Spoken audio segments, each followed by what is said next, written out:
the Cold War with the Soviet Union. The Truman Doctrine. The United States tried to contain the Soviet Union influence in Greece and Turkey. Both of these nations' resistances were financially being supported by Great Britain to influence non-communism in their regions. They would soon find out that this would take lots of time and money, and they needed to start acting quick so nothing bad would happen.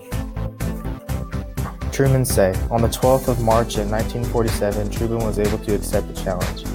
He asked for $400 million from Congress in economic and military aid for Greece and Turkey. Later, Truman's statement became the Truman Doctrine. He declared it must be a policy of the U.S. to support free peoples who are resisting attempted subjection by armed minorities. Congress. U.S. Congress agreed with Truman and said something has to be done, and Truman's idea was the idea for the job. The U.S. made it possible to keep the Soviet influence from spreading to many countries after this doctrine and idea was spread around. The Berlin Airlift. The Americans had tried many different things to help the residents that were affected by the blockade in Berlin. Soon they had figured out they could fly supplies in 1948. They were able to carry and bring heavy loads over in big U.S. bombers. They were able to make a successful 277,000 flight runs for 327 days with over 2.3 billion of supplies.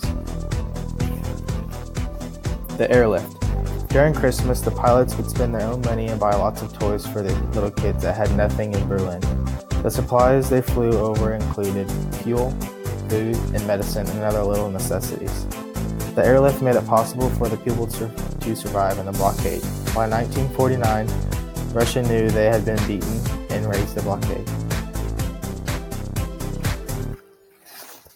The space race. The United States and Russia were in a fierce race called the space race. During the Cold War, this became one of the most visible components in 1961. The Russians launched their first ship into space and were dramatically in the lead of the race. The U.S. found out and had failed many attempts to get any ship into orbit. Russians in the lead. In April of 1961, the Russians were able to send the first man into space and orbit the Earth. JFK soon found out it would not take second place, and was determined we could win.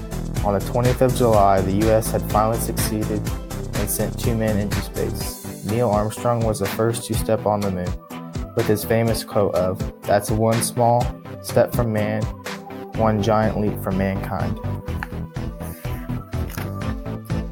The collapse of the communist regimes.